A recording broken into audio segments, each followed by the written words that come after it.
Americans struggling financially because of this health crisis will soon get a critical lifeline. ABC's Devin Dwyer is in Washington with more on where the $2 trillion in emergency relief aid is going. Devin, good morning. Hey, good morning. With that relief cannot come soon enough for many families. Last week alone, 3.3 million Americans applied for unemployment benefits. That's a new record. And this morning, those families, small businesses asking when their checks will come.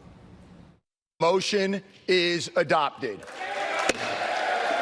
This morning, financial relief for millions of American families is finally in motion. I've never signed anything with a T on it. President Trump signing a historic $2 trillion emergency aid package, the largest in U.S. history. I think we're going to have a rebound like we have never seen before. Millions of Americans hit by the crisis will get direct government payments in early April. $1,200 to individuals earning $75,000 per year or less, plus $500 per child. Those earning up to $99,000 will get a smaller check. It also expands unemployment benefits to include gig workers like Uber drivers, extends forgivable loans to small businesses that keep workers on the job, creates bailout funds for the airlines and hotels, and sends $100 billion to hospitals. We want to demonstrate that we do care for the American people in every way. With many lawmakers back home in quarantine, the measure passed without a recorded vote. Now it's a race against time to get the stimulus cash out the door, especially to small businesses, which employ half of all American workers. When you run out of cash as a small business, you're dead. So we need to get this money into their hands quickly, or their employees are going to suffer, and they may not be here when the recovery comes. Pia Carasone, who owns a craft distillery in Washington, says the government's financial aid could be a game changer for her business. The whole point here is to keep Americans employed and keep paychecks flowing. I would take that deal any day. Now, a lot of people this morning asking how you get that check. The government says you don't need to apply for it. If you qualify based on income, the money will come to you through the IRS, either through direct deposit to your bank account or a check in the mail, depending upon how you file your taxes. Dan? Let's hope they move quickly. A lot of people need that money. Devin, thank you. Staying in Washington, D.C. now, let's bring in ABC's Tom Bossert, former White House Homeland Security advisor, now an ABC News contributor. Tom, good morning to you. So the president is finally pulling the trigger on the Defense Production Act, compelling GM to make ventilators. Is this likely to work? In other words, will it actually get more ventilators to hospitals who say they need them right now? And how quickly can it happen? Yeah, Dan, it absolutely will work. You know, the DPA has a lot of authorities, but actually this priorities and allocations authority is used more frequently than people realize. Our military uses it all the time. What happened yesterday was a little different, though. The president seems to have had some sort of breakdown with GM. We don't know if it was over price terms or delivery terms, but normally we negotiate that with the companies even when we use these priorities allocations.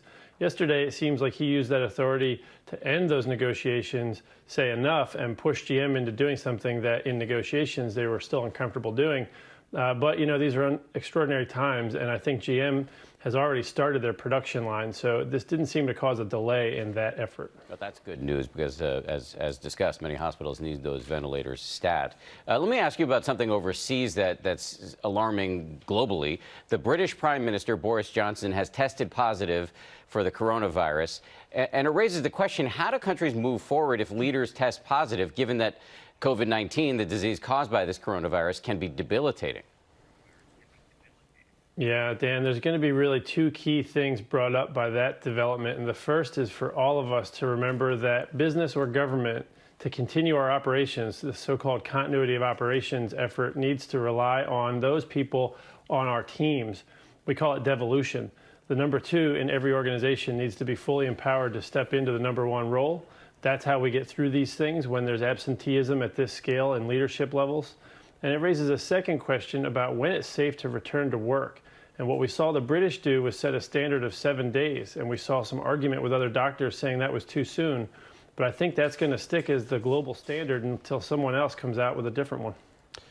Yeah, and that standard could morph over time, no question about it. You know, as our reporter, ABC's Rachel Scott, reported just a few moments ago, there has been some sniping between your former boss, President Trump, and the governors of affected states.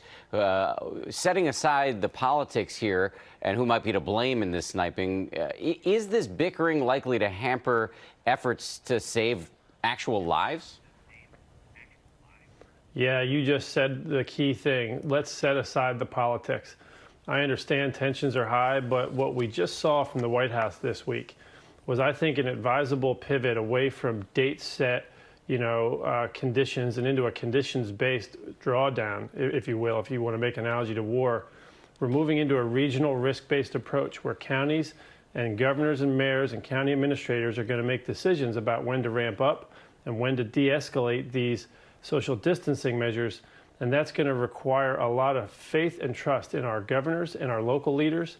It'll be very important to encourage them and to support them and try to avoid these fights, because it'll ultimately affect how we reopen our economy, which is everyone's concern at this point. That and, of course, the health concerns. Tom Bossert, thank you very much. Really appreciate your analysis. Well, hey there, GMA fans. Robin Roberts here. Thanks for checking out our YouTube channel. Lots of great stuff here. So go on, click the subscribe button right over here to get more of awesome videos and content from GMA every day, anytime. We thank you for watching, and we'll see you in the morning on GMA.